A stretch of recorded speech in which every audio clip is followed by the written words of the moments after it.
kasih, dan homo homini lupus. Sebagai murid Kristus, identitasnya adalah kasih, seperti yang dikatakan dalam Injil Yohanes bab 13 ayat 35. Demikianlah semua orang akan tahu bahwa kamu adalah murid-muridku, yaitu jikalau kamu saling mengasihi.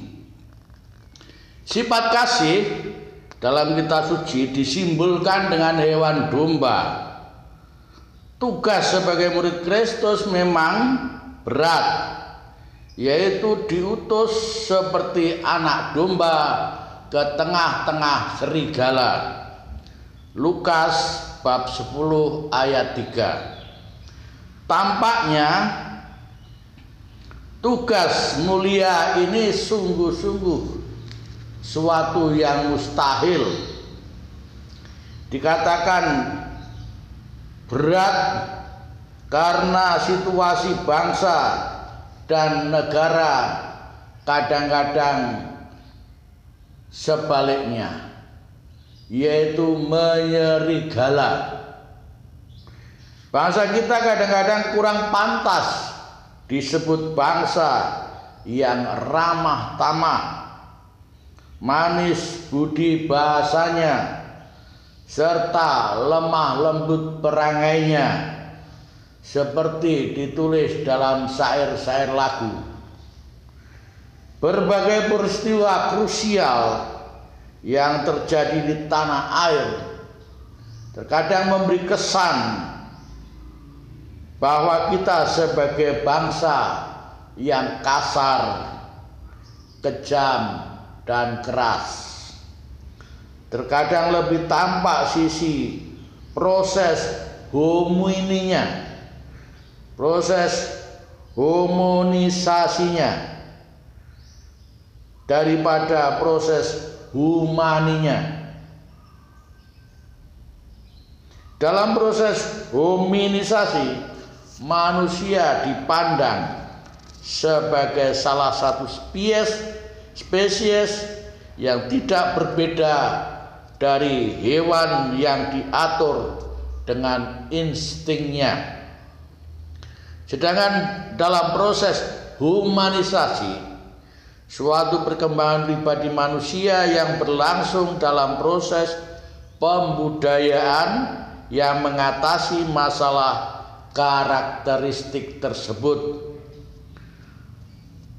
Tinjauan aspek psikologi mengatakan manusia mengalami dua aspek sekaligus, meskipun dapat dibedakan namun menyatu di dalam dirinya.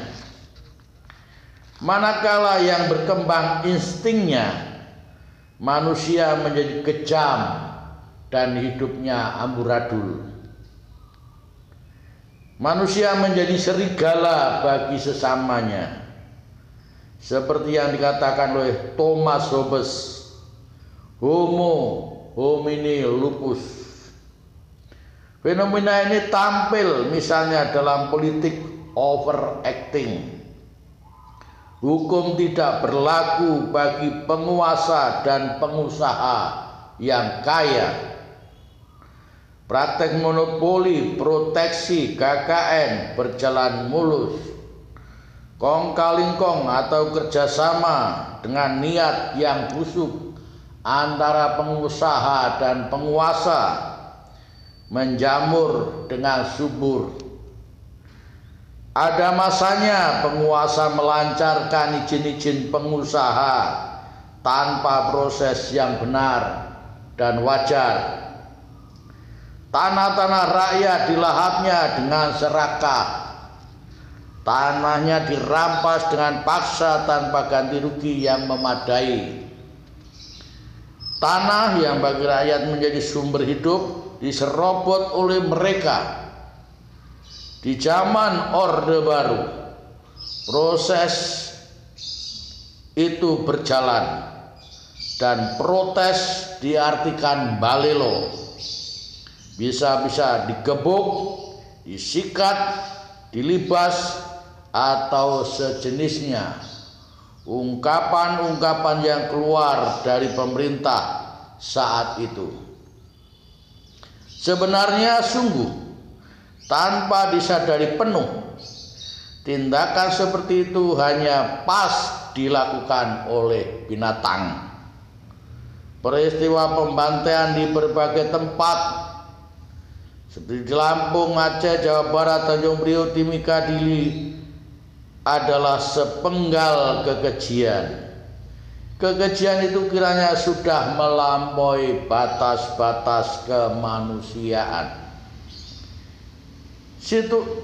Sulit dipercaya bahwa itu semua terjadi di negara yang mengaku berketuhanan yang Maha Esa dan yang berperi kemanusiaan yang adil dan beradab. Apa artinya pendidikan moral Pancasila yang diajarkan? Apa artinya pedoman penghayatan dan pengamalan Pancasila yang ditatarkan saat itu? Apa yang salah dengan bangsa ini? Karena budi pekerti kurang diajarkan, nilai-nilai kemanusiaan atau humaniora kurang dihargai, karena kita dibutakan oleh nafsu kuasa dan nafsu harta. Pemerintah Orde Baru berlaku arogan dan ABRI, kini TNI, kejam. Sejumlah orang rakyat diculik hingga kini tak jelas kabar beritanya. Masa rakyat ikut-ikutan rusuh dan mengamuk. Ada 453 gereja menjadi sasaran pengerusakan dan pembakaran. Ada penjarahan di tempat-tempat perbelanjaan dan sejumlah orang menjadi korban perkosaan, korban santet Banyuwangi, korban penembakan Semanggi. Saat sidang MPR 10 sampai 13 November 1998 dan sebagainya. Kita melawan lupa. Peristiwa kelam itu semoga tidak terulang lagi. Sudah berapa banyak nyawa manusia lenyap, aset bangsa hangus, sudah tiada lagi terhitung kerugiannya. Darah meregang di persada Nusantara. Ibu Pertiwi menderita bersimbah air mata dan darah. Inilah potret kelabu sebuah bangsa yang membunuh bagai serigala, yang memangsa anak-anak bangsanya sendiri.